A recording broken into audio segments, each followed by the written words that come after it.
Cosa stai facendo? Se tu senti il profumo di quella roba, Facciamoci una sniffata. ti viene voglia di mangiarla, perché sa talmente tanto di arancio che sembra una marmellata. Di arancia addirittura. Sì. Potremmo farci una sniffata prima di iniziare. Questo puzza come una carogna.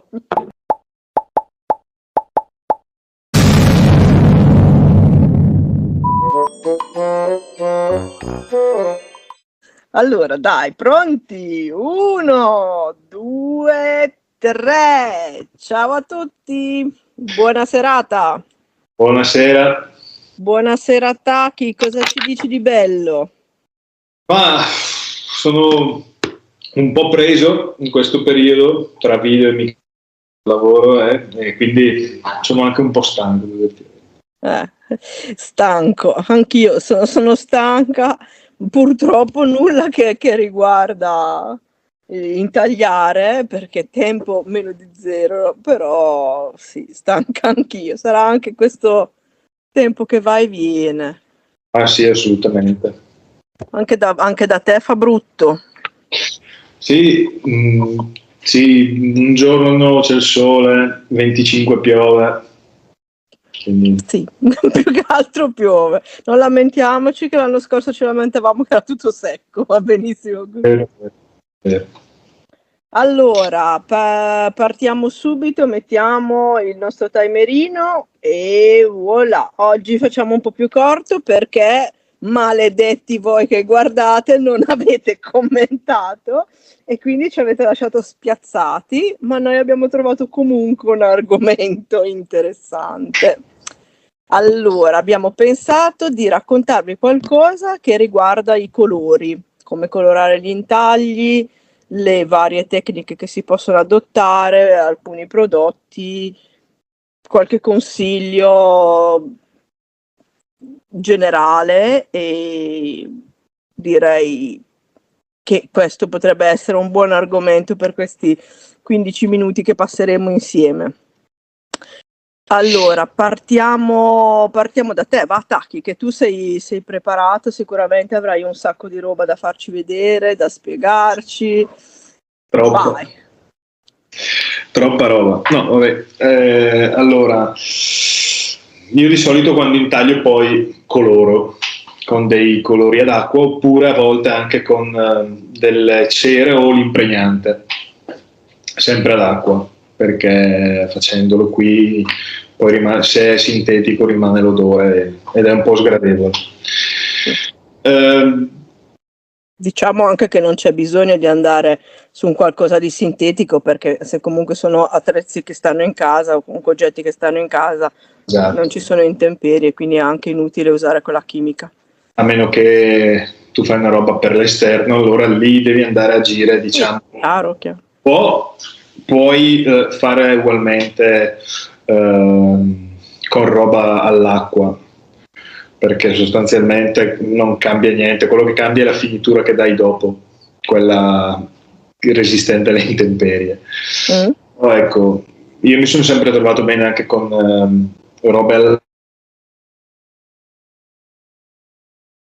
parlo, poi per roba per esterno è tutto un altro mondo. Vabbè, ne parleremo in un altro video, lo lasciamo. Ma io uso solitamente dei colori acrilici che diluisco con l'acqua a volte, quando mi serve li uso puri, e delle finiture che o me le faccio io oppure le compro.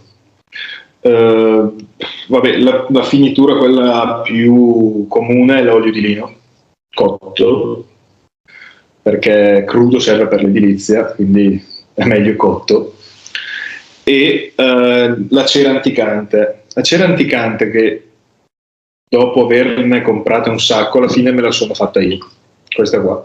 E via. L'ho fatta con un po' di olio di lino e il colore sempre ad olio ambra bruciata. C'è un mio video che spiego come farla. Sì, è vero, mi ricordo che c'è. E poi, tra l'altro, anche con questa cosa qui che ho comprato per scherzo, che sembra una sorta di Nutella. Direi Nutella. È vero, sembra una sorta di Nutella, che anche questa qua ti viene voglia di mangiare. Praticamente è una finitura, una cera in crema, gessosa, chalky finish. Ok. E la peculiarità di questa finitura, perché io lo uso come finitura, è che è molto liquida. Mm-hmm. Quindi andando con il pennello, andando a metterla su un intaglio, non risulta troppo marcata, e con un panno la si può tirare via facilmente. Ad esempio, questa qui è stata penetra. Sì, questa qui è stata invecchiata con questa. Ah, bella. Vedi che comunque non ha tolto colore, non ha...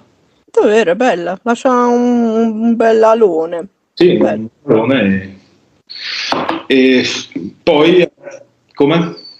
Interessante. Vabbè, sì, sicuramente, perché a me piace sperimentare. Poi vabbè, c'è il Feed and Wax, che è questo qua. Mm-hmm. Classica cera. Sì, è praticamente cera d'api e olio d'arancio. Mm-hmm. Anche così nutre anche il legno. Esatto, sì, lo lucida, insomma, va bene sia per il legno trattato che per il legno naturale. Ok, quindi hai mai fatto oggetti intagliati, passati a quella cera lì e lasciati così? Hai già provato? Sì, in parte, perché in parte è stato colorato, in parte no, tipo questo qui. Ok. Il viso, il volto, è solo colore del tiglio e questo. E la cera. Bello, rimane bene. Sì. Ho passato tutto, però ravviva il colore e poi nutre anche il legno. Sì, lo compatta bene, bello. Ok. Sì. Vabbè, possiamo vedere anche la differenza tra un pezzo di tiglio senza finitura e un pezzo di tiglio con quella finitura. Mm-hmm. Senza, questo è senza, questo è. Bella differenza. Sì. Bello. E tu? Io dunque difficilmente lascio l'intaglio pulito, perché non ho ancora trovato una forma, non lo so, qualcosa che mi facesse dire ok, è già finito così, lo voglio soltanto, non so, lisciare e tenerlo. Di solito preferisco colorare perché dà molto più effetto. Poi vabbè, io faccio sempre tutta roba molto cartoon, quindi è difficile che non abbia necessità di colore alla fine. Uso colori acrilici, praticamente solo acrilici. Una volta ho provato colori alimentari in polvere e una volta ho provato l'acquerello, però sì e no, diciamo. Il colore alimentare in polvere non avevo bisogno che fosse alimentare, ma non avevo trovati altri. È venuto bene per fare, ad esempio, per recuperare delle scaglie. I truccioli di legno li ho messi a bagno in un'acqua tiepida con i colori alimentari dentro e ha preso un bellissimo colore. Adesso qua non ho nulla e magari lo applicherò come foto se la trovo. Era stata una prova, ero abbastanza soddisfatta, ma è difficile che tu riesca a riutilizzare i truccioli, non è questa cosa che si fa tutte le volte. Per gli oggettini io ho fatto diverse prove e non ho ancora realmente capito di che cosa sono più soddisfatta. In generale faccio una passata subito appena finito l'intaglio di olio di lino, che in molti sconsigliano perché è infiammabile, eccetera, eccetera, però io trovo che il colore dopo renda molto meglio. Io ad esempio come olio di lino uso questo qua, che è quello che si usa per la pittura d'olio, quello proprio per dipingere, che è medio e non è quello scuro. Sì, differenza. Sì, parecchia direi. Sì. Io uso le latte quelle grosse però, quindi...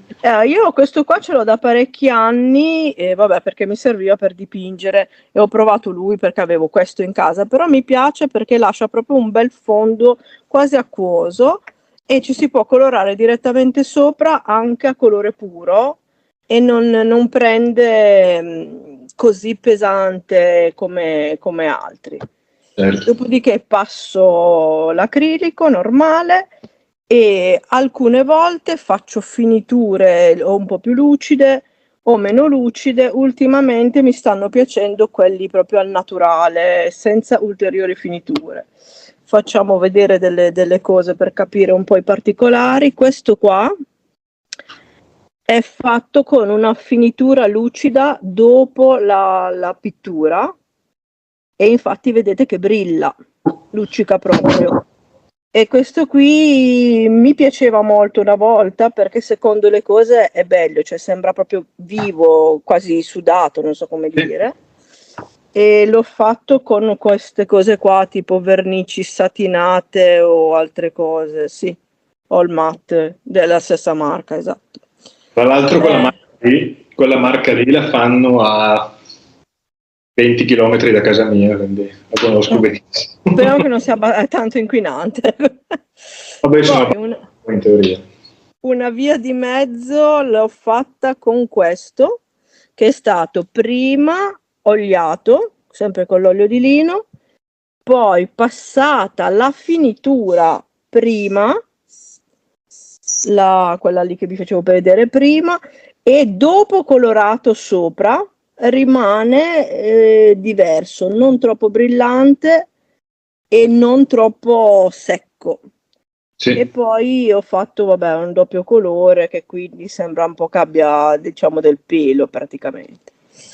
L'altro che ho provato è questo qui, che invece non ha nulla, non ha né olio di base e nessun genere di finitura, è passato solo ed esclusivamente con il colore, un colore non troppo spesso, infatti si vedono dei punti un po' più chiari come prende sul legno, dei punti un po' più scuri, e c'è soltanto una lievissima colorazione scura che l'ho data con l'anticante sempre della Fleur, che non posso dire che mi piace. Secondo me sporca tantissimo, è grassissimo, andrebbe gran bene per i mobili o magari per grossi intagli.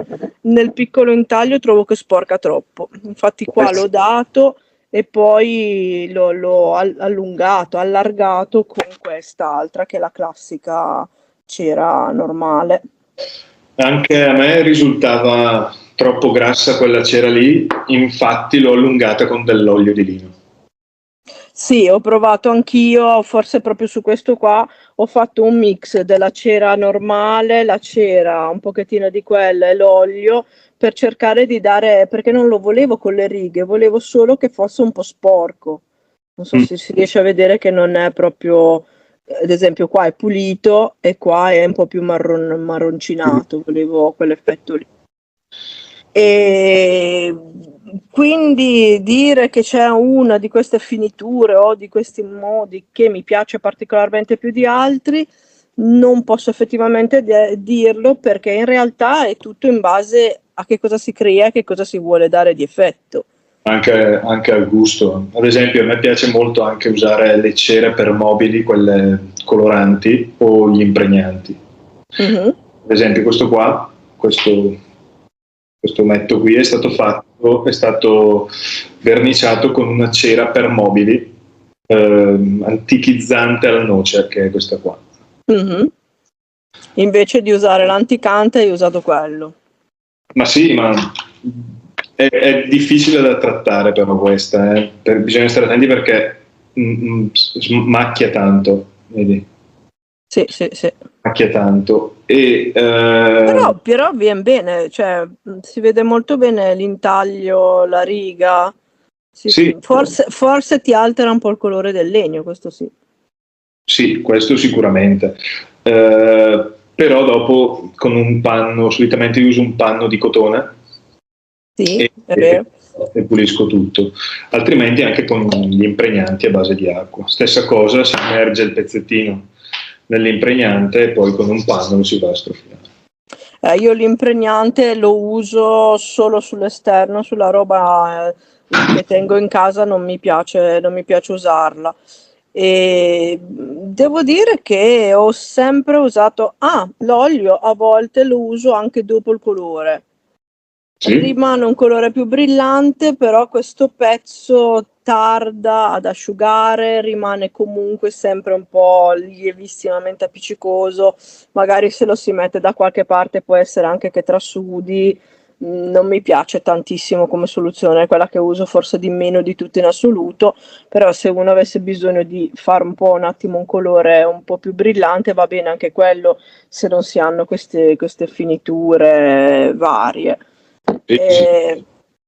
Diciamo che un prodotto fatto un po' più naturale, tipo questo, è forse più piacevole che uno così brillante. Però diciamo che mi piaceva proprio l'idea che, non lo so, nel cartone il maialino ha sempre questo aspetto bagnato, no?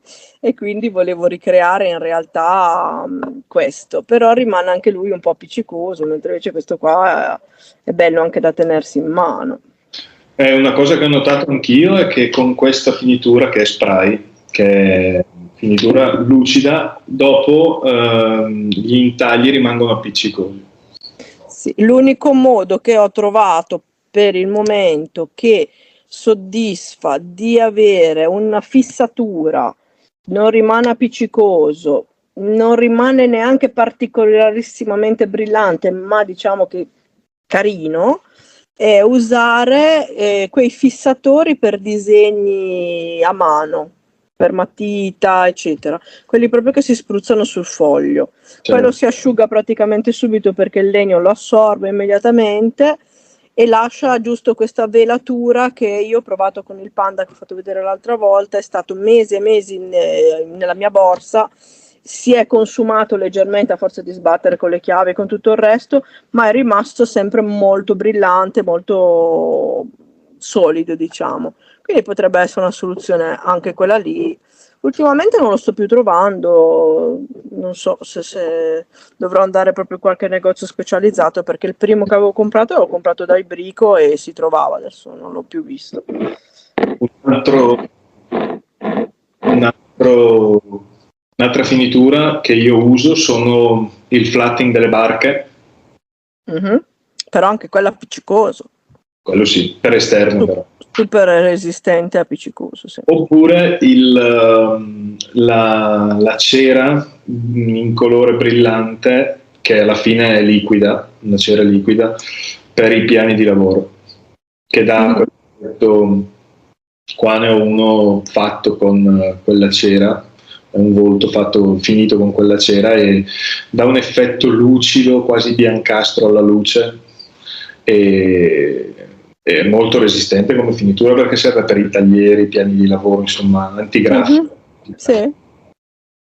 Adesso che dici mi viene in mente che avevo un pezzo di pioppo che notoriamente odio, è brutto, il legno non è gran bello e quindi volevo cercare di valorizzarlo in qualche modo, l'avevo passato all'olio paglierino rosso ed è rimasto molto interessante perché sembra quasi un ciliegio molto vagamente, quindi ti dimentichi che è un pioppo del cazzo e quindi ero molto felice di questa soluzione. Beh, ma anche gli oli, puoi spacciare per un ciliegio. Gli oli che si trovano anche al supermercato banalmente, non quello di oliva, tipo l'olio rosso così. Qui. Però anche con l'oliva. Dopo diventa arancido. No, è vero, no. Gli oli, quelli lì non vanno bene. Già comunque l'olio di lino ha un odore particolare. Sì, è vero. È già sul bordo dell'accettabile. Quella zucca qua che vedete qui sopra, quello lì è cedro del Libano ed ha un colore rosso. Ok? Ho passato alla finitura questa qua anticante che ho creato io. No, anzi, era quella lì pura che hai fatto vedere tu. e comunque esatto, quella lì, e comunque ha un colore che a me piace da morire. Su Instagram così ci sono in giro delle foto. Adesso non la prendo perché è gigante, quindi. No, ma già l'abbiamo già applicata al video, forse del primo. Andatevi a ricercare il primo, magari lo metterò qua, non lo so, in alto come cosa da andare a ripescare, perché comunque la prima puntata avevamo detto di tutto di più, quindi c'è parecchio materiale da ascoltare. Adesso abbiamo imbrogliato come al solito i nostri 15 minuti, sono già andati e quindi chiudiamo e speriamo che questa velocissima dose di consigli, dai, è stata veloce, in effetti avremmo potuto dire di più, lì per lì avevo sottovalutato l'argomento, ci sarebbe da parlarne più a fondo. Se vi interessa che approfondiamo, fateci sapere, commentate, vi prego, continuiamo a chiedere umilmente, dateci un segno e alla prossima. Possiamo vederci al prossimo video se commentate. Se commentate, guardate che Takama sta cercando di abbandonare la nave, mi raccomando, tenetelo fermo. No. Va bene, allora buona serata a tutti, buon divertimento e fateci magari sapere se avete dei metodi diversi da quelli che abbiamo detto per colorare o delle tecniche particolari o se volete semplicemente che approfondiamo questo argomento. E basta, buona serata allora. Ciao Taki, ciao a tutti, ci vediamo presto. Ciao.